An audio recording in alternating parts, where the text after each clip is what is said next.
好多人呢，一生忙忙碌碌，到老咗先發現呢，原來自己活得好慘。佢哋會問呢，點解我一世人咁苦呢？其實如果你肯靜落嚟回頭望一望，你會發現我哋人生入邊大部分嘅悲哀同傷痛，都係由心入邊嗰個執念所造成。乜嘢係執念呢？就係你同自己過唔去，你偏要去捉住啲根本唔重要、冇必要嘅嘢，白白令自己增加好多煩惱。喺西方有位心理學家叫阿德勒 （Adler）， 佢講過一句好出名嘅話：人類所有嘅煩惱都係嚟自人際關係。我哋中國老祖宗嘅智慧其實講嘅都係同一個道理。人同人之間點樣相處？人際相處嘅學問往往比你一個人埋頭苦幹重要。呢件事做得幾好都冇用。如果你嘅人際關係一塌糊塗，你照樣痛苦。咁到底應該點樣同人相處呢？今日我想同大家分享6個唔必。你如果聽得明、想得通呢6個唔必，你嘅人生會輕鬆好多，亦可以達到中國人最佩服嘅一種境界：知世故而不世故。你乜都明白，但你唔玩嗰一套，你活得清爽，活得明白。第一個，討厭一個人唔必翻面。記住，你討厭一個人最好嘅方法唔係同佢嘈一架，唔係當面俾佢難堪，而係悄無聲息咁疏遠佢。人生呢，會遇到各式各樣嘅人，有你中意嘅，自然就有你討厭嘅。當你經歷多咗，就會明白用翻面嚟結束一段關係係最愚蠢嘅做法。一世人咁短，你將自己寶貴嘅時間同精力用嚟同啲唔值得嘅人計較，唔抵。喺工作入邊、生活入邊，如果遇到令你反感嘅人，點算？首先迴避，其次忍耐。你嘅寬容至少能夠維持表面和平。但如果你一時衝動爆發咗，翻咗面，後果就嚴重，可能會毀掉你辛辛苦苦建立嘅人物。你搞砸咗一段關係，最後受害嘅仲係你自己。你試下諗下，一個根本唔將你放喺眼入邊嘅人，你為咗佢大動干戈，值唔值？你將佢睇得太重，佢反而輕視你。面對啲糾纏唔清嘅人、兩面三刀嘅人、出賣你嘅人，唔好再嘥快口舌同佢爭，最後受傷嘅只會係你。人哋甚至會話你心胸狹窄，唔識做人。所以聰明嘅做法係努力令自己變得更強大、更優秀，然後靜靜咁離開佢，跳出令你討厭嘅圈子。鬼谷子講得好：絕人之美，不形之於色；食人之虧，不動之以口。意思就係話，你睇穿一個人，心裏有數就夠，唔需要掛喺面上。你食過虧，吸取教訓就好，唔需要逢人就講。你睇透咗佢，然後敬而遠之，呢個就叫智慧。第二個，中意一個人唔必跪舔。跪舔呢個詞係而家年輕人講得最多嘅，佢講得非常形象，就係當你遇到一個你好中意嘅人，你就拼命討好佢，把自己放得好低好低。但你知道，一個唔欣賞你嘅人，無論你幾好幾盡力，你同佢嘅關係都只會停留喺你對佢好嘅階段。你付出得越多，佢越唔會珍惜；你姿態放得越低，佢就越睇唔起你。到最後，你以為你嘅愛好深，其實只係一廂情願。人哋轉頭就唔記得你，連感激都冇。真正嘅愛唔係跪低嚟換取，而係平等相互欣賞。當你將自己放得太低，對方唔會覺得你可愛，只會覺得你煩。你嘅付出變得冇價值，你嘅愛變得廉價。所以學識保留自己嘅尊嚴，愛人冇錯，但係唔好失去自己。第三個，錯過一個人唔必懷念。人一世錯過係難免嘅，錯過咗可以偶爾諗一諗，但唔好念念不忘。錯過嘅人就係過去嘅人，你要記住，你仲有今日，仲有明日，仲有其他等待你嘅人。唔好為咗一個離開你嘅人，放棄你當下嘅幸福。時光過去，佢唔會再翻嚟，而你仲有更大嘅世界要行。有時候錯過都係一種祝福，因為錯過咗某啲人，你先有機會遇見更好嘅人。真正屬於你嘅，你永遠唔會錯過。所以錯過就放下，放下就自由。講到做人要鬆手，唔止係面對討厭、中意、錯過呢3關，仲有3樣功課。學識咗，你會發現自己處世好咗，心都靜咗。第一樣就係敬畏一個人，唔必唯唯諾諾。孔子講，君子有3位：畏天命、畏大人、畏聖人之言。一個人心入邊有敬畏，就會知道分寸，守住底線，做事唔至於過火。但敬畏唔等於自卑，唔等於見到權威就彎腰，遇到聲大就縮骨。你活喺世上，唔需要令所有人滿意，最重要係對得住你嘅原則，照顧好你至親嗰幾個人。真正嘅風度係該謙卑時知進退，該出手時敢擔當。你可以低調，但唔可以失去稜角；你可以尊重，但唔需要討好。遇上強勢嘅人，你用事實同規則去交代；遇到不講理嘅人，你設邊界同代價。所謂長氣於身，待時而動，唔係叫你硬撼，而係叫你練底氣。有本事就唔怕慢，有原則就唔怕孤。當你心中有把尺，別人嘅眼色就唔再係你嘅天氣。第二樣功課係睇穿一個人，唔必揭穿。人情世故最難得係留面，好多關係就輸喺一張嘴。你為咗一時口快揭穿對方，佢面子冇晒，場亦拉唔翻，最尾你都下唔到台。三國嘅楊修聰明過頭，句句話都要搶先一步，結果聰明反被聰明誤。水深則流緩，人貴則語遲。你睇清楚對方，心裏有數就夠，唔好樣樣要拆穿，樣樣要判。睇破不說破係成熟，留白係慈悲。有人做嘢浮誇，你識分真偽；有人偶爾失手，你肯當睇唔到。做人留3分，日後好相見。當然講到原則底線，例如欺騙、侵害、踩你專業同尊嚴，嗰啲唔係吞破不說破可以遮嘅，嗰陣就要用制度、證據同程序去處理。所謂唔揭穿，係指人情位置嘅留守，不等於對是非混淆。你既唔做爛好人，亦唔做爛好嘴，你守住戒，亦保住心。第三樣功課係感恩一個人，唔必卑躬屈膝。懂得感恩係一個人最高嘅修養之一。感恩令你內心富足，令你記得今日你食嘅每一口飯背後都有人付出。但感恩唔等於欠身，唔等於欠命。好多時人際崩壞係由人情債變成情緒勒索開始。對方曾經幫過你，你記住好適時回禮。但若然每次幫手都夾帶條件綁住你自由，你就要識得講多謝你。我心裏邊會記住，但呢件事我有自己嘅選擇。感恩唔應該令你矮半截。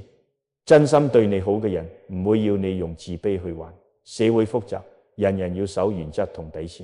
你過得唔如意，唔一定係你唔夠好，往往係因為你從來未真正做翻你自己。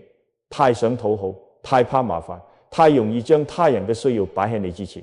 記住，尺有所短，寸有所長。你覺得人哋完美，往往因為你離佢太遠；你對自己不滿，往往因為你離自己太近。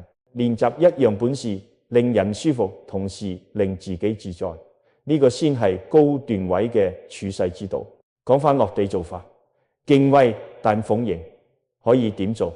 第一，喺心中列一張價值清單，3件堅持，1條底線，2個不可為。每逢做重大決定，先問自己有冇踩線。第二，說話前3秒停一停，問呢句係為解決問題，定為輸贏面子。第三，面對權威，準備好數據同方案，以事論事。如果對方只講姿態，唔講道理，就以制度回應，唔以情緒對撞。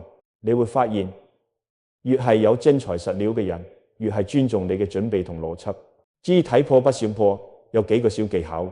遇到令你想拆穿嘅場合，將指責句改為描述句，我觀察到，而唔係你根本就。把焦點由人轉去事，由判斷轉去事實。再者，對於啲你心知肚明但唔影響大局嘅小瑕疵，選擇沉默或者轉移話題都係慈悲。你留住咗人哋嘅面，其實亦留住你嘅腦。當然，對於嚴重嘅違規或損害，應該按程序升級，保留證據，交俾機制處理。唔好用嘴仗打到變成人身攻擊。你嘅克制係一種力量，你嘅節度會為你贏到更大嘅信任。感恩而不卑微，亦有路可行。第一，養成3感恩習慣，每日寫低3件值得感謝嘅小事，一杯熱茶，一句體諒，一個準時。呢啲會潤澤你嘅心，令你少抱怨。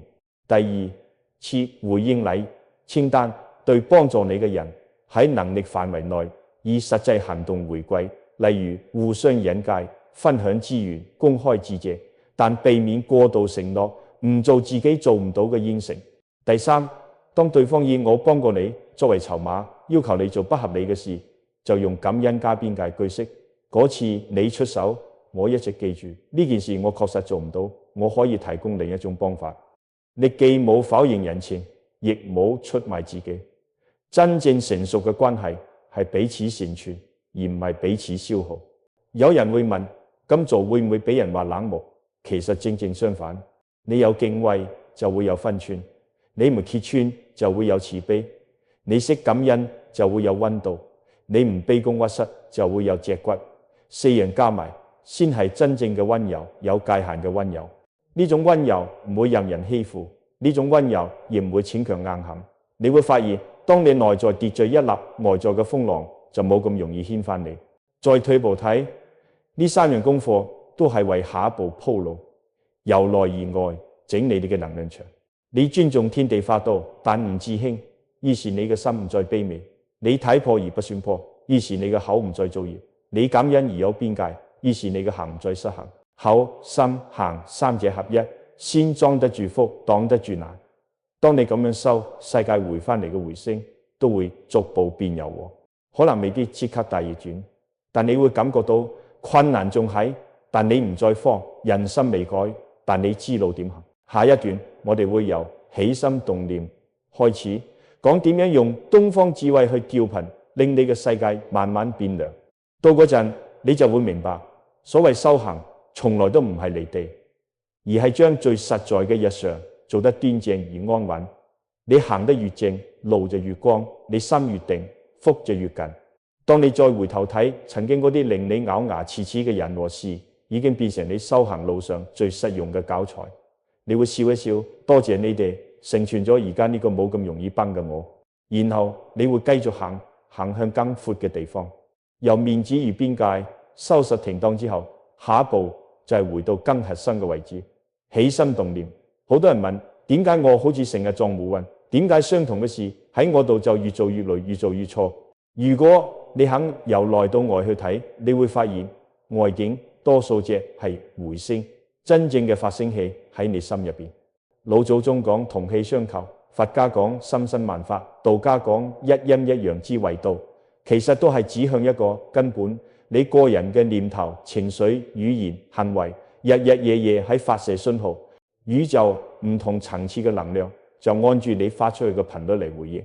你心裏長期抱怨、怨懟、妒恨、比較，呢啲都係低頻，你自然會更容易接到低頻嘅人事物。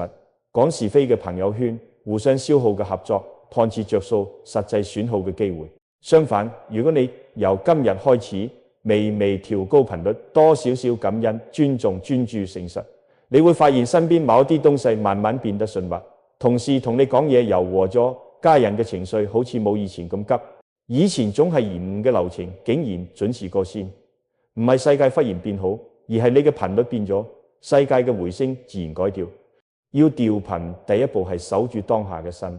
我哋以為思考先可以改變現實，但原來身體先係最好嘅起點。每日起身3件小事，一杯暖水，5分鐘伸展，10分鐘靜坐。暖水喚醒消化火，伸展把夜晚積住嘅酸痛拉開，靜坐令腦同呼吸對齊。你唔需要想啲乜，淨係將氣順住鼻尖入出，默數1至10，閂咗就翻嚟。連續做7日，你會感到內在嘅躁動，好似被人輕輕按低。第二步係收住嘴，唔係叫你唔講嘢，而係連3個口訣：不急言，不妄言，不傷人之意。遇到衝突，用描述代替指責，用我觀察到海苔，我需要腿去替代。你成日腿，你根本腿。呢種轉換等於喺你同佢者之間加上一層軟墊，振幅細咗，回彈就唔至於化成傷害。第3步係整住心，心亂多數係俾情緒牽走。情緒有物理壽命，科學上大概90秒。如果你唔再添柴加火，佢會自己落架。所以你可以用90秒9口24小時，強烈情緒湧上嚟，先讓自己離開現場90秒，跟住做9次深呼吸，吸至腹停一拍，慢慢呼進，最後把需要回應嘅話延遲到24小時內用文字發出。呢段時間教你由行人核剎停俾前額葉接管，你未必次次都做到完美，但每做到一次，軌跡就改一分。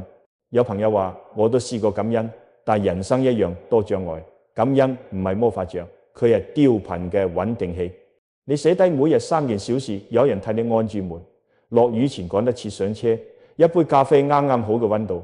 你唔係為咗裝乖，而係提醒自己生活唔止一種色調。當你腦入邊嘅選擇性注意被輕輕導向可被珍惜嗰一面，你對世界嘅解讀會溫和好多。而解讀一旦變，行為就會變。你少咗無謂嘅硬撼，多咗有準備嘅出手。你少咗零碎嘅吐苦水，多咗具體嘅請求。世界對你嘅回應自然亦調轉方向。講到吸引力，最易走火入魔嘅就係把願望變成控制。我想要就一定要即刻有，我冇得到就代表宇宙對我不公。其實真正嘅修法係願肯放，先立願，清楚具體對齊價值，再起行，每日一小步，可被度量，最後放，交俾時間，交俾不確定，唔催促，唔攬炒。譬如你想轉工到一個更健康嘅環境，願寫出你理想團隊嘅文化節奏邊界，行每星期2晚重整履歷，每月2次高質人物對話，每週1個作品更新。放投出去之後，唔追殺 HR， 唔自我詛咒，只係回頭優化下一輪。願拉住方向，行推動車輪，放陽路平坦，三者缺一不可。東方講積陰德，唔係叫你神神怪怪，而係鼓勵你做正向但無名嘅行為。你可以試一個無名給予清單，匿名幫人補一張午餐券，悄悄清潔辦公室茶水間，為同事整理一份操作指引，放公共文件夾，街上見到老人家提寵物，幫手倒樓下，在線上社群，認真答一條冷門而有用嘅問題，做完就算，唔扭痕唔邀功。呢種無我嘅練習會幫你剪斷好多我應該被睇見嘅焦慮，心地清靜咗，智慧自然長出嚟。你會發現，當你少啲自我戲碼，世界回應你嘅方式會多啲善意同機緣。但係跳頻唔代表迴避現實，有啲事係要硬住頭皮面對，債務要還，道歉要講，健康要管理，技能要升級。所謂修行唔係逃離現世，而係把現世做得更乾淨。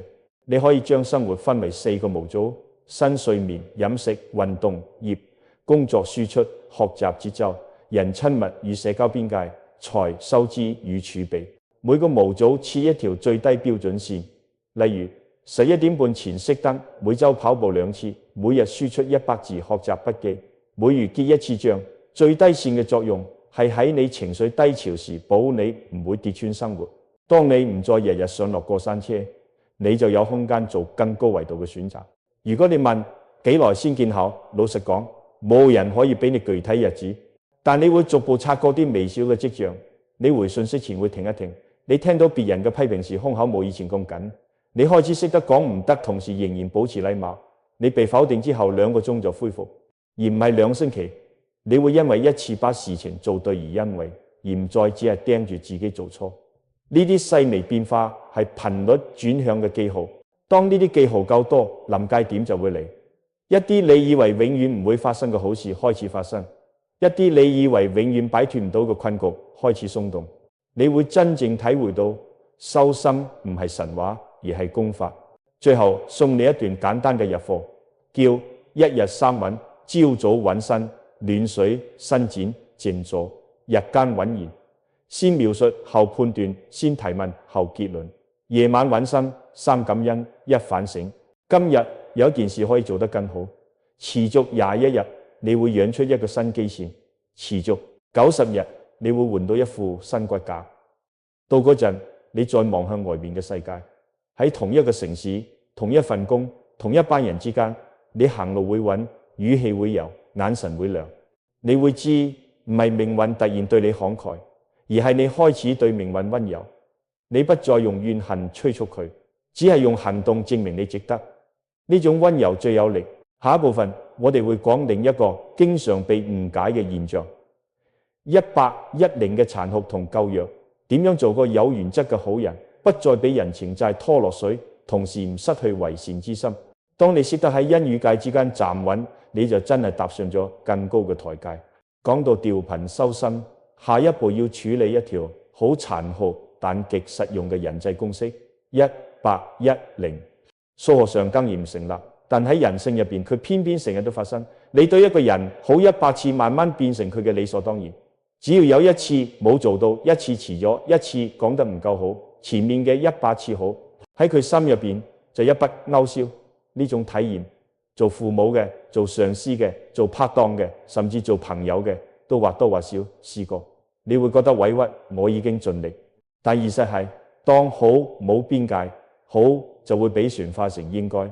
所以理解1810唔係叫你變冷漠，而係要你學識兩件事：第一，將善意變得有設計；第二，將關係放翻去對等。老祖宗有句說話好透：兜米養恩，食米養仇。一兜米急時雪中送炭，對方會記你一份情；你日送一食米，對方習以為常，一停手就遠。背後係期望曲線嘅問題。人心會適應，當輸入量持續上升，期望值就一齊升。一旦跌落嚟，即使回到正常，感受亦會等同失去。要拆呢個雷，我哋要改輸入方式。第一招嘅準確投喂，唔好漫天抱網式咁幫，先問清對方真正卡喺邊。幫佢一小段就收手，幫佢起步，唔係幫佢包辦。例如同事做唔掂報表，你唔係替佢做晒全份，而係同佢拆一個模板，錄段教學短片，約一次跟進，剩低嘅要佢自己走。第二招叫明確時間窗，每一次幫忙都配一個時間界限。例如呢次我可以抽半個鐘幫你起草框架，落稿你自己搞。時間一到即止，唔曖昧，唔無限延伸。第三招叫可替代方案，拒絕唔等於掟低，提出另一種方法，例如引介資源俾參考，排期到下星期。你嘅信號就清楚，我重視你，但我亦重視我自己嘅邊界。好多時令我哋跌入1810嘅，係因為我哋自己都冇設底線。你可以試下寫一張助人守則卡，放喺手機備忘或桌面。一，只在我能力範圍內幫；二，每次幫忙前先確認期望與交付物；三，涉及長期重複性工作必須建立機制，模板、SOP、交接文件；四，超過3次仍然依賴者，暫停直接幫忙，改為教方法；五，任何牽涉踩我原則、違規欺瞞要我背鍋，一律拒絕。你照住卡走，頭幾次可能冇意思，但你會好快感到鬆。你開始唔再被人情拉扯，而係以價值相見。呢種轉身唔係薄情，係尊重關係。因為冇邊界嘅幫忙，最終會扭曲彼此。有邊界嘅善，先可以長久。當然，世情複雜，總有啲時刻你願意破例。點解釋俾自己聽？兩句口訣：其一，破例要自願，你係因為心甘情願先破例，唔係因為壓力、恐嚇、罪惡感。其二，破例須一次性，講明就此一次，下不為例。講清楚唔係冷血，而係負責，對對方負責，免佢養成依賴；對自己負責，免你心生怨懟。怨懟一積，善意變苦毒，下次你連出手嘅力都冇。再講到回報與忘恩，點解人會忘恩？心理學入邊有個現象叫享樂適應，任何正面刺激，時間一長，感受就回歸基線。你對人好，對方受惠之後，情緒上升一下，好快又回落到日常狀態。而人性對損失更敏感，當你一次冇到位，佢對比起之前嘅高期望，就覺得係失去，負面感受放大，於是1810。知咗呢點，我哋唔使再為人心嘆氣，而係調整策略，將長期支援化整為零，化暗為明。與其默默承受、默默付出，不如讓對方知道資源嘅成本、流程嘅限制，你嘅付出點樣嚟之不易。透明同樣係事。當一段關係能夠坐低把話講清楚，呢件事我可以做到呢個位，再多要有預算、時間、人手，我願意出13分力，但唔可以以犧牲健康、家庭為代價。你會驚訝，真正值得交往嘅人係聽得入耳嘅，聽唔入耳嘅人遲走早走都係福。1810最傷人嘅地方，係佢會把熱心人推向兩個極端，一係變得計較，不再願意付出；一係繼續硬撐，直到崩潰。揾返中線好重要。中線係乜？叫做有原則嘅善良。你保留做善事嘅能力，但你加上風險控管，在對方價值觀與你相近，互惠結構清晰，關係成熟度足夠時，加大槓桿；反之就保持小額，短期可撤回。你亦都可以建立3個善款戶口：時間、情緒、金錢，每月預留固定額度用於助人。例時間4小時，情緒3次，深度傾聽，金錢若干，額度用完就下月再開。呢個做法一方面令你長期保有給予能力，一方面避免透支自己。善行需要可持續機制，先唔會變成自我消耗。職場上尤其容易掉落100-10陷阱。你係團隊裏邊最能者多勞嗰個，大家都嚟揾你救火，你凡事應承。短期團隊運轉當然順，但中期你會變樽頸，長期你會被定型為執行支援，而非價值創造。破解之道有3：一、識別真火與假火。真火係影響客戶交付、合規、公司聲譽；假火係因為他人習慣拖延、準備不足，只救真火，假火留返俾責任人承擔。2、建立街單機制，任何請求都要過3關：目的、交付、截止，一樣講唔清就暫緩。3、養成教而不怠文化，每救一次火都沉澱一份 SOP、FAQ 模板，逐步將知識外化，令團隊從依賴你變成依賴制度。你會見到你幫得更有效，而你亦抽得開身去做更高價值嘅事。朋友親密關係亦都一樣，你唔需要用我為你做咗幾多去綁住對方，你亦唔需要用你唔記得我嘅好去懲罰自己。你可以換一套語言，我願意咁做，因為我在乎，不過我需要你一齊承擔呢部分，或者我唔想把愛變成壓力，所以我會收返呢啲投入，等我哋都舒服啲。當你用成熟語言去擺位，唔再用指控語言去索償，關係會呼吸得返。記住，真正嘅親密唔等於無條件公認，而係彼此成長。真正嘅體貼唔等於秒回秒到，而係兼顧對方需要同自己界線。最後講返初心，你對人好到底係為國？如果只係為咗被記住、被稱讚、被回報，100-10就會次次相連。但如果你嘅起點係我選擇成為一個有用之人，你就會把給予視為自我修行，而唔係交易。當然，修行唔等於預善，所以我哋用制度保護善，用邊界延長善。你可以保持熱度，但唔被延盡；你可以維持溫柔，但唔被濫用。當你做到呢度，100-10唔再係咒語，只係提醒你，請把好意用對地方，用對方式，用對節奏。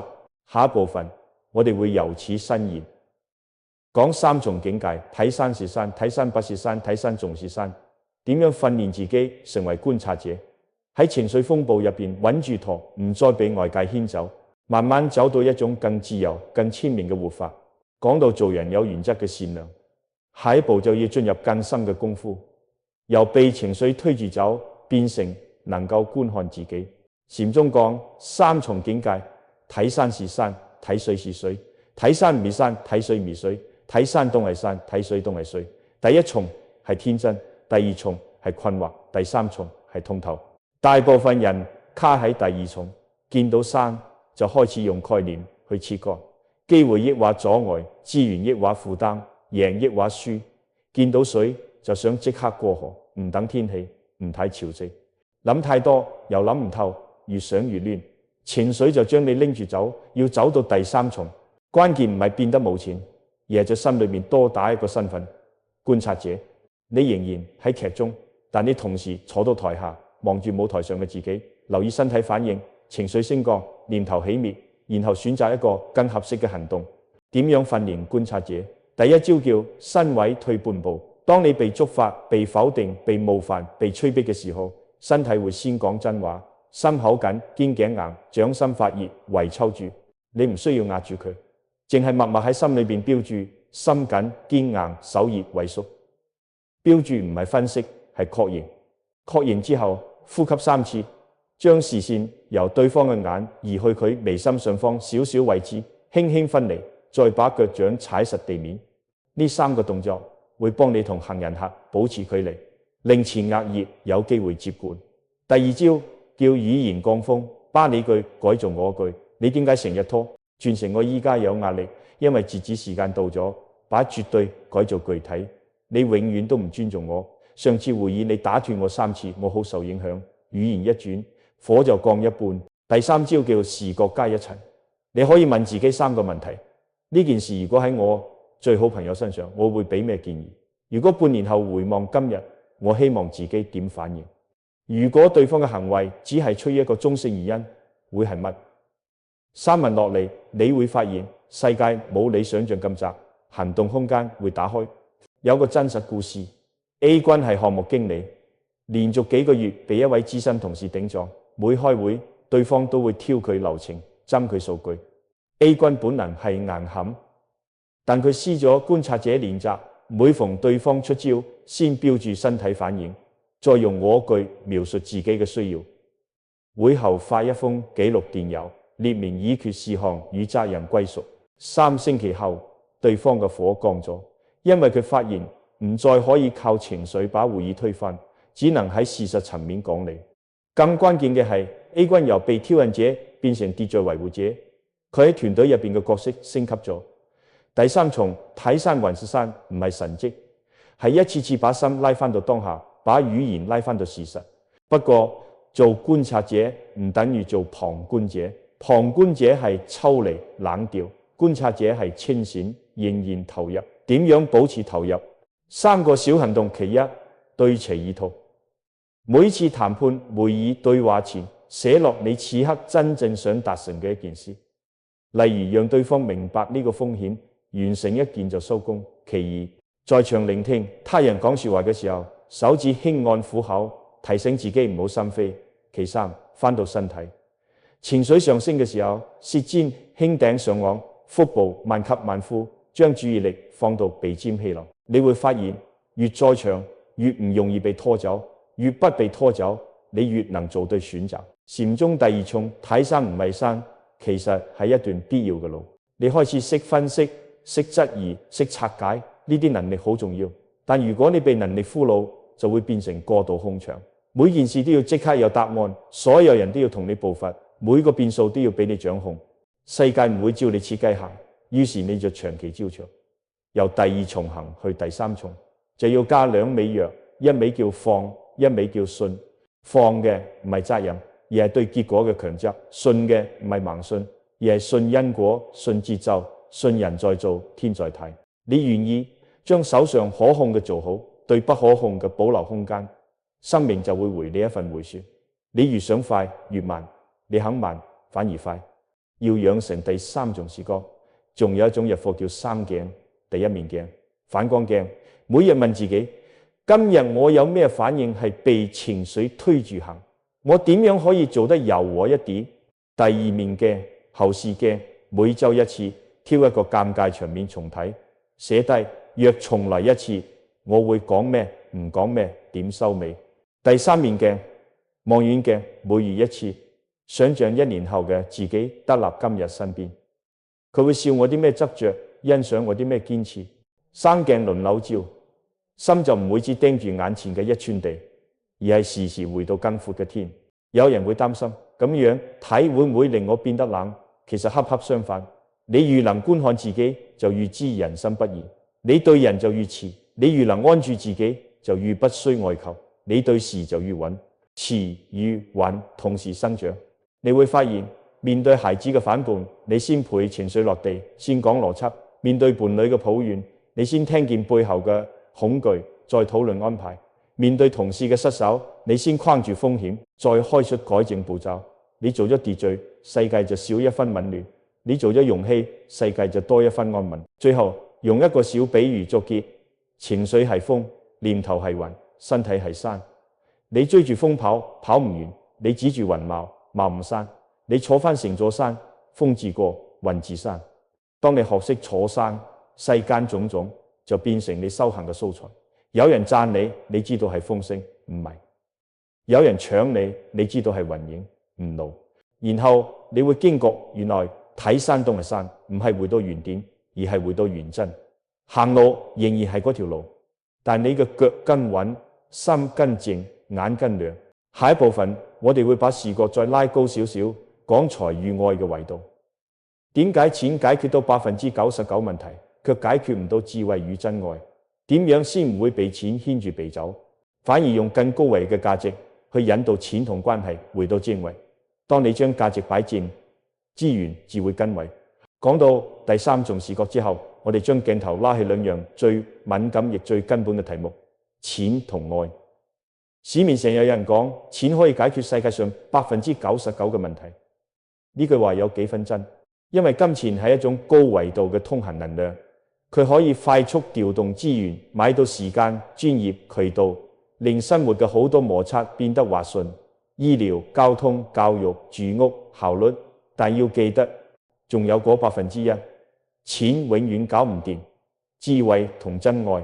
點解？因為維度唔同，低維未能支配高維，錢買到學歷，買到課程，買到資訊，買唔到頓悟；錢買到關係網絡，買到儀式，買到陪伴服務，買唔到心心相印。你可以用錢搭台，但台上有冇戲，靠你嘅心、你嘅道、你嘅行。最珍貴嘅往往係免費，陽光、空氣、清水、睡眠，一本好書，一次真誠嘅擁抱。你細心睇，維持生命與心靈嘅底層供應，老天從未向你收費，收費嘅多數係包裝。所以唔好將價值同標價畫上等號。好多時候我哋驚奇點解付咗好多錢都唔開心，因為我哋買咗符號，遺失咗體驗；我哋買咗身份，遺失咗關係。要將錢放返正位，唔係貶低佢，而係確立佢嘅角色。錢係工具，唔係主宰；錢係結果，唔係信仰。點樣唔被錢牽住鼻走？第一步，分清價格與價值。價格係市場即時反應，價值係長期創造能力。當你做決定嘅事，問兩條線：呢件事1年後仲有回報咩？5年後仲有增長力咩？如果答案係有，即使短期成本高，都可能值得；如果答案係冇，即使標價好平，都可能係浪費。第二步，建立個人價值觀預算表。除咗財務預算，你仲要有心靈預算。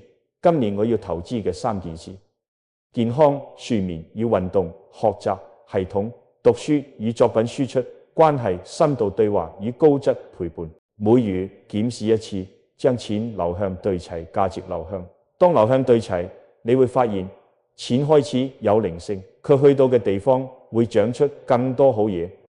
講到智慧，最性價比最高嘅投資就係閱讀，唔係獵奇式刷短片、摘金句，而係選幾本原典，慢讀、重讀，做筆記、寫輸出。《論語》、《道德經》、《莊子》、外加你專業領域嘅經典，每讀一章問2條，佢喺講乜？基本假設。我可以喺生活或工作邊度試？讀而不行，知識變累贅；行而不讀，容易走偏。最穩嘅路係讀行省嘅小循環，今日讀，今週試，月底省。日日半小時，90日之後，你嘅思考骨架會硬淨好多。再講真愛，真正嘅愛唔係交易，唔係互相綁架，唔係我為你做幾多，所以你要回我幾多。佢更似一種太見與接納。我睇到你嘅光，亦睇到你嘅影。我中意你嘅長處，也容得下你嘅短板。我願意同你一齊成長，而唔係把你捏成我想要嘅樣子。點樣分辨係真愛益或者依賴啊？有一個簡單指標，當你分開一陣，內心係更穩定定係更恐慌？依賴會令你越嚟越窄，只想將對方鎖住；真愛會令你越嚟越闊，願意一齊變好，亦容許各自有天分。你越穩，你個關係越不易碎；你越清，你個愛越不易壞。當然，愛同錢喺現實中會交戰。健康嘅做法係兩本帳清楚，情感帳講情，經濟帳講數。願意講錢唔代表示眾，迴避講錢唔代表清高。家庭或者關係入邊，定期做開誠佈公會，收入、支出、儲備、風險目標，以我需要、我擔心、我期望去表達，而唔係你應該。將錢放上台面，反而少咗誤解；將愛放喺心裏邊，反而多咗溫度。你會發現肯同你傾錢共擔嘅人值得信任，肯同你傾心共修嘅人值得深交，能夠同時傾錢又傾心嘅人要珍惜。市面包裝咗好多成長課、生命課，價錢唔平，點揀？3個避坑標準： 1. 被促成，凡係承諾3日改命、7天脫胎換骨，多數係情緒大火。 2. 被崇拜，凡係叫你放棄獨立思考、把導師神化，多數係權力控制。 3. 被空口，凡係只有雞血冇方法，只有金句冇工具，多數係短期興奮。真正有用嘅內容會教你搭建日常，真正值得嘅老師會令你更似你自己，而唔係更似佢。你嘅錢應該去到可以服你嘅地方，技能、作品、體能、閱讀、關係、信任度。如果你問我而家資源有限，點起步？從3個1開始，每日1頁書、1段看，15分鐘高低交替走，跑跳繩，1段真對話，同自己或者他人，寫3個日誌，今日感恩，今日修正，明日一步。另外做一個無名好事，匿名幫助一個人或一件事，你會驚訝，免費嘅東西居然最有力，一個擁抱、一杯水、一封謝信、一份手寫指南，呢啲都會幫你把頻率由低拉向高，而頻率高咗，錢會嚟，機會會嚟，人亦會嚟，因為同氣相求。講開頻率，仲有一個常見誤區，以為高頻等於罰自己永遠要正能量。其實高頻唔係唔可以難過，而係有能力消化難過。悲傷嚟，你唔逃；憤怒到，你唔亂；恐懼現，你唔演。你用情緒通過身體，再由行動導出。你唔用怨恨去催熟結果，也唔用自責去生廢生命。高頻嘅標記唔係你日日日笑，而係你愈嚟愈穩。出事時唔會散，被否定時唔會碎，被挑釁時唔會爆。穩先係財與愛嘅基礎。落地層面，俾你一個財愛共修清單： 1. 每月1次家計爺，列出收支，分配3桶水，日常儲備成長，想買團要買拉開。 2. 每週1次關係爺，不帶手機散步半個鐘頭，互問3題：今週最值得感恩，最需要被理解，我可以點支持你。 3. 每季1次作品檢查，對自己專業輸出做盤點。今年有冇留低可以俾世界睇見嘅東西？文章、課件、產品、代碼、案例，冇嘅話，下季要做邊件？4. 每年1次健康年審、體檢、作息、運動計劃。因為冇身體，錢與愛都冇着落。做住呢啲，你會發現你同錢嘅關係越嚟越似夥伴，你同愛嘅關係越嚟越似修行。錢幫你守住生活嘅邊，愛幫你撐起生命嘅天。智慧幫你把邊同天接得更穩，當三者相互滋養，外邊嘅風浪再大，仍有家可護。下一部分我哋會把視覺再擴闊，由個體走向時代，面對能量大變局同價值觀洗牌，點樣以眾神歸位嘅方式定位自己，精耕一畝三分地，從投機轉向創造，由短期風口走到長期產品與人品。當你內外都產穩，運就會靠穩。好多時候我哋成日話要改變命運，提升自己，其實個關鍵唔喺外面，而喺你內心入邊。老祖宗講得好，修心即修命，心靜則萬事定。如果你想喺呢個混亂時代度穩住自己，第一步就要學識冇我。冇我唔係叫你放棄自己，而係放低執着，唔俾情緒操控。當你能夠唔為名不為利，只為心安而行善，你個人嘅磁場就會開始轉變。你做嘅每一件事都會散發出一種強大嘅正能量，呢種能量會吸引貴人、機遇同幸福嚟到你身邊。佛家講呢，種善因得善果，但呢個善因呢唔喺嘴度，而喺行動同念頭入邊呢，你心裏邊發出嘅每一個念呢，宇宙都聽到呢。你有善念呢，就自然吸引善嘅力量；你有怨念，負能量就會纏住你。呢個就係吸引力法則嘅真相。喺現代社會，太多人想揾捷徑，想靠人靠運氣。其實最穩陣嘅捷徑就係修自己。你修得越深，命就越順。你一念轉變，命運就跟住改變。命係天定，但係運由心生，改變心念就等於改變未來。當你能夠靜下嚟去觀照自己、覺察自己，你會發現以前嘅痛苦其實都係心做出嚟。你越係抗拒就越苦，你越係接受就越自在。到咗某一個階段，你會明白世界唔係要你去征服，而係要你去融合。你開始用感恩慈悲嘅眼光去睇一切，嗰一刻你就升級咗。冇我唔代表冷漠，反而係最深層嘅覺醒。你唔再被外界左右，而係由內而外去發光。你嘅光會影響人，你嘅心會改變氣場。當一個人做到內心清淨如水，外在剛強如山，佢自然會成為命運嘅主宰。記住，宇宙最公平嘅規律就係一切唯心造。你今日嘅念頭就係你明日嘅命。唔好怨天怨地，唔好怪人怪事。命運從來唔會虧待一個內心乾淨、願意成長嘅人。你只要肯收、肯醒、肯放低，老天一定會俾你一條更光亮嘅路。所以無論你而家喺咩階段，無論你經歷過幾多風雨，都請記得改變世界，從改變自己開始。改變自己從一念開始。當你能夠笑住面對苦難，心平氣和地行你嘅路，你就已經喺修行嘅最高境界。呢個時代需要嘅唔係更多嘅聰明人，而係更多覺醒嘅人。願你喺繁華嘅世界入邊守住一粒清明心，願你喺動盪嘅歲月入邊成為光，成為自己，成為別人嘅希望。前面我哋講到錢與愛嘅定位，依家就把鏡頭推到更大嘅背景。時代能量正喺換軌，價值觀正喺洗牌。點樣喺呢場大變局入面企穩？我用一個關鍵詞：眾神歸位。意思唔係神仙落凡，而係每個人都要返到自己真本事、真志向、真價值嘅位置，停止投機，轉向精耕。過去幾十年靠風口、靠流量、靠信息不對稱可以大賺一筆，而家風平浪靜，遮醜嘅泡沫退晒，留低嘅只係你究竟有冇貨，你嘅人品、你嘅產品、你嘅作品夠唔夠長期？所以新時代嘅智勝三件套係一畝三分地，長線複利，可被攤見。第一，一畝三分地界定你最有天賦同責任感嘅範圍，窄到可以每日有進度，闊到可以10年生長。第二，長線複利，用日貨把技能與作品疊加，讓時間做你嘅合夥人。第三，可被睇見，把價值外化成文稿、案例、貨件、代碼、展演，唔係為晒命，而係讓世界有機會遇到你。好多朋友問我應該去追下一個風口咩？我會答追唔過，因為風口永遠喺前面，但你嘅腳只喺地上。與其追風，不如做輪。做輪係乜？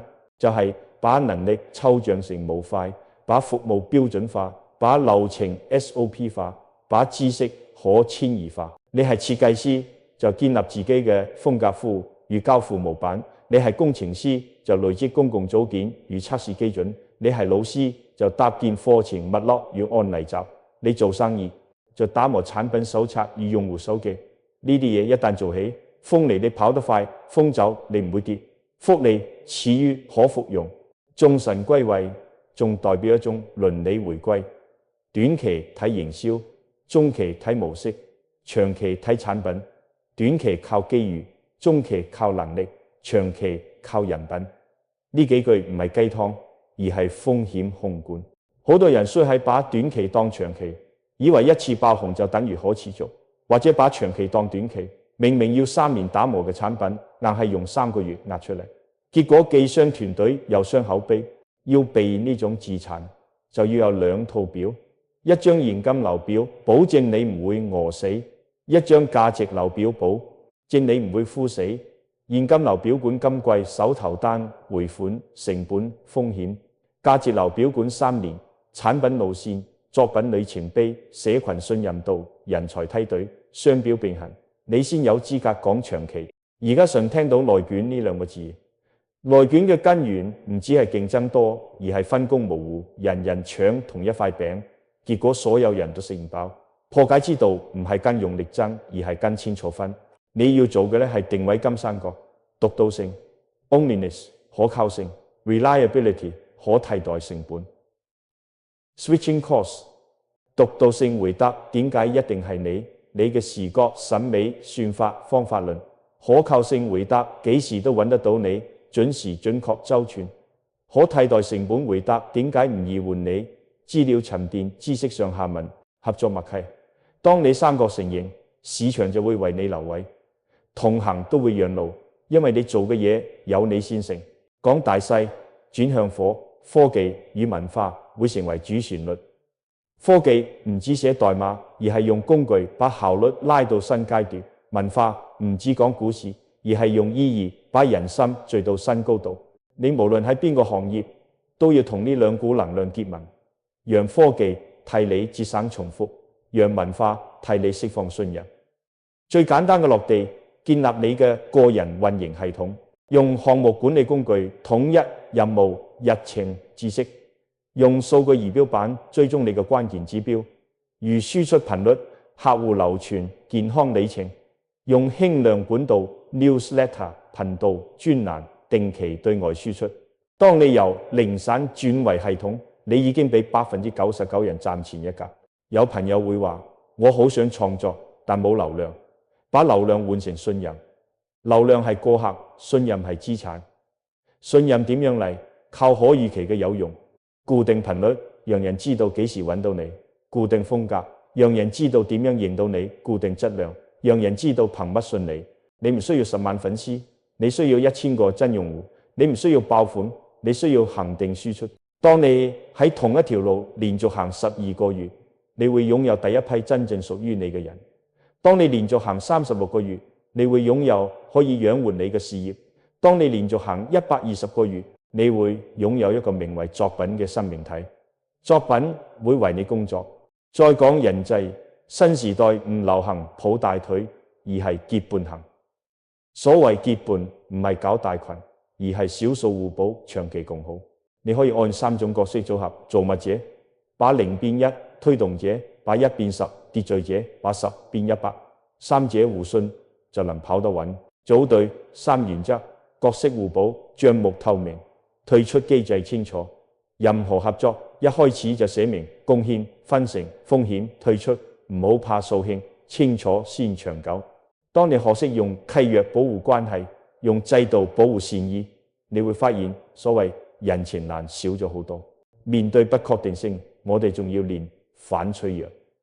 反脆弱唔係零失敗，而係用細小可承受嘅試錯換嚟系統級嘅學習。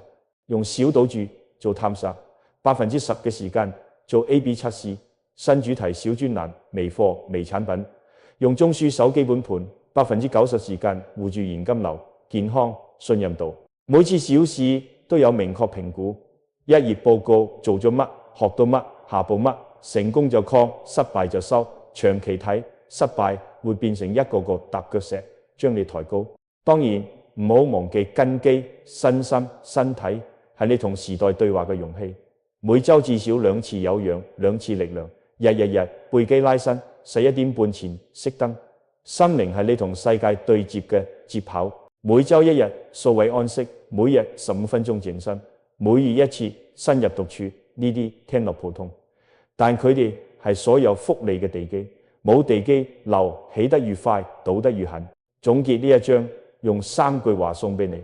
其一，由投機轉創造，少啲對風口嘅熱情，多啲對作品嘅耐心。其二，由人情轉契約，少啲含糊其辭，多啲白紙黑字。其三，由短跑轉長跑，少啲一次性爆發，多啲可預期嘅有用。當你開始精耕你嘅1畝3分地，時間就會同你做朋友。當你把價值外化成作品，世界就會識得嚟揾你。當你以人品護住產品，以產品承載人品，你就真係完成咗眾神歸位，返到屬於你嘅位，出你該有嘅光。下一章呢，我哋會把視覺拉返內在修煉嘅最高功法，無我如無明善行。點樣喺不確定嘅海面上練到心如止水，外如金剛，讓你嘅魂真正開始靠岸。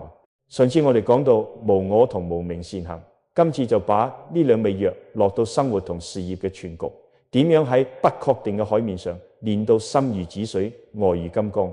又點樣用30日當自己嘅頻率穩穩推高一級？記住個方向，內修定力，外修功力。內在無我，外在有章。你做嘅每一件小事都會成為你命運嘅槓桿。首先講冇我嘅實操，好多朋友一聽到冇我就諗成冇底線，任人參加。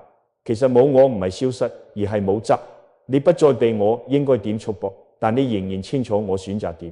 你可以用3步抽離法：一、命名，當情緒湧上嚟，先用3個字標注：我喺嬲，我喺驚，我喺急。2、定位，問自己此刻我最重要嘅一件事係乜？保護關係，守住交付，照顧身體。3、決定，揀出一個最少可行動作去推動。請對方重述要點，請自己飲水走3分鐘，將死線寫上白板。3步2分鐘內完成。你未必即刻高增，但你已經唔再係情緒嘅奴隸。日做10次，10日之後，你會感到內心多咗條緊急通道，火起得快，但熄得亦快。再講無名善行，佢係提升能量最快嘅方法之一，因為佢直接切斷功名投射呢條漏斗。做法好簡單，每日一件，不留名，不求回報。地鐵讓座，替陌生人扶門，匿名寄書去學校，維基百科補一個錯字，社群組答一個問題。唔好以為微不足道，能量係可疊加嘅。當你持續成為世界嘅微小正向，世界亦會在你身上開通更多細微嘅運氣通道。你會開始預見，剛好有位同事自願幫你頂一次班，剛好有個老客戶轉介紹，剛好錯過咗嘅車換嚟一次更好嘅會面。呢啲唔係神秘主義，係同氣相求。你發出乜就會吸引乜。講完內功，落到外功，外如金剛唔係逞強，而係有章法有硬度。你可以將自己嘅工作系統化成5件套，以使命句，一句話講你存在嘅用處與產品冊，你能提供嘅清單與邊界，採時間表，固定輸出與回覆節奏，採證據庫、案例、客評、數據，睇契約、範本、合作、保密、分析、退出。呢5件套一旦就位，你嘅價值就由口頭承諾變成睇得見嘅秩序。秩序一立，他人自然尊重你嘅邊界，你亦可以用更少嘅情緒交付更多嘅結果。而家送你一個30日靠岸計劃，把上述內外功變成肌肉記憶。第一7日打地基，每朝起身3分鐘靜坐，數息至100，唔求空白，只求不跟念頭走。每日一件無名善行，記喺無名簿上，只寫日期與1字描述。清理工作台與蘇位台面，建立一個今日3要卡，只寫3件最重要任務。夜晚寫3句：今日感恩，今日修正，明日一步。第814日立邊界，起草你嘅使命句同產品冊。我可以做乜，唔做乜，做到乜程度，要幾耐。設置回覆窗口，如每日2個時段集中回信，其餘時間關閉通知，專注心功。開始3步抽離法，日練10次。手機提醒每90分鐘嘗試1次，每日30分鐘有氧，10分鐘拉伸，將身體當作能量轉換器。第152一日可被睇見呢？選一個平台 newsletter 專欄短影片，固定週更1篇，內容嚟自你嘅工作心得或者讀書筆記，建立證據庫資料夾，傳發案例前後用戶反饋量化指標。咁由佢同一位信任嘅同伴互做反饋對話。我想進步嘅1點，你觀察到嘅1點，可行建議1點。第22301反脆弱，設計一個小賭注實驗，微貨微產品新流程，限定1週1頁報告評估，補齊契約範本同埋現有合作方做一次對齊，貢獻分成風險退出。安排蘇位安息日，1日冇社交媒體，冇即時通訊，只讀只行只寫。第30日總結，寫3張表，收穫清單、教訓清單、下一季承諾清單。你跟住做，唔需要天翻地覆，但1個月後你會明顯感到3樣嘢：心定咗，手穩咗，路清咗。心定，因為你學識抽離與在場；手穩，因為你有章可循；路清，因為你由投機轉創造，由人情轉契約，由短跑轉長跑。喺變局之中，仲有一個關鍵，用良心佛性去面對鋒利現實，內心慈悲，手段決斷。你可以溫柔，但要清楚；你可以體貼，但要堅定。有人越界，你以事實與制度對齊；而非以怒氣還擊；有人善意，你以透明與尊重回應，而非以沉默消耗。當你把慈悲同原則串起，世界會慢慢學識用你指定嘅方式對你。呢就係教育世界。有人會問，咁多修行值唔值得？我想同你講一個海上燈塔嘅比喻。浪越大，船越容易迷航，但燈塔唔會游去每一艘船邊幫佢掌舵。燈塔只做3件事：站穩、發光、準時。你變成燈塔之後，自會有船朝你靠岸。你唔需要追逐每一陣風，你只需守住你嘅光。守得住一日，就守得住一週；守得住一季，就守得住一年。當你守住一年，宇宙會記住你嘅頻率，貴人、機會、資源都會按呢個頻率排隊嚟。最後將全套功課縮成4句口訣，俾你貼喺台前。先定心，再動手，息念2分鐘，再作行動。先立戒，再貪愛，邊界清楚，感情先長。先作品，再流量，有用可見，信任自來。先冇我，再有我，放下執着，擔起責任。願你喺喧鬧中保持清明，喺風浪裏練出硬度。願你以無我養出自由，以有章養出事業。願你由今日起照住30日靠岸計劃，讓命運真正開始向你靠岸。當你心如止水，愛如金剛，世界就會為你讓出路。到呢個階段，我哋已經講咗點樣喺變局之中穩住自己，點樣用無我同良心佛性去穿越混亂。今次就要講最終嘅命題：覺醒。覺醒唔係突然而來嘅靈光，而係一種長期溫柔堅定嘅清醒。你會慢慢明白，外面嘅世界永遠變化無常，唯一能夠長存嘅就係你對生命嘅覺察。覺醒嘅3重境界。第一重，睇山係山，你睇到嘅世界就眼前所見，人哋講乜你信乜，遇到事就反應。呢個階段好似初生嬰兒，純真但易傷。第二重，睇山唔係山，你開始思考、懷疑、分析。你睇山唔再係山，睇人唔再係人，而係各種意圖、利益、假象。呢個階段你醒咗，但亦最痛苦，因為你開始發現原來好多嘢都唔係表面咁簡單。第三重，睇山都係山，你超越咗思想本身。你知道山係山，同時知道山只不過係你意識嘅一種投射。你唔再糾結對錯，只做合乎天道嘅事。呢個階段就叫自在。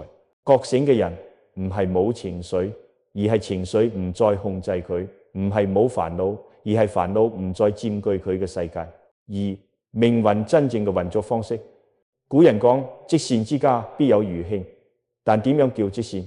唔係做幾件好事咁簡單，而係修心。每一次你放下怨氣，選擇原諒；每一次你唔計較輸贏，選擇慈悲；每一次你唔逃避困難，選擇面對。呢啲都係在積善。命運就好似一條河，你越掙扎越陷入。但當你學識順流而行，以柔克剛，河流反而會推你向前。所謂修行就係讓你學識游泳，唔怕浪，而係融入浪。3，當你開始改變，一個覺醒嘅人唔會再強求結果，佢做每件事都係為咗收自己嘅心。佢知道世界上冇人能真正傷害你，除非你自己同意；冇人能令你快樂，除非你自己願意。你嘅世界係你思想嘅鏡子，你笑世界就亮，你冤世界就暗。所以最終嘅修行唔喺廟宇，唔喺書本，而喺日常每一刻。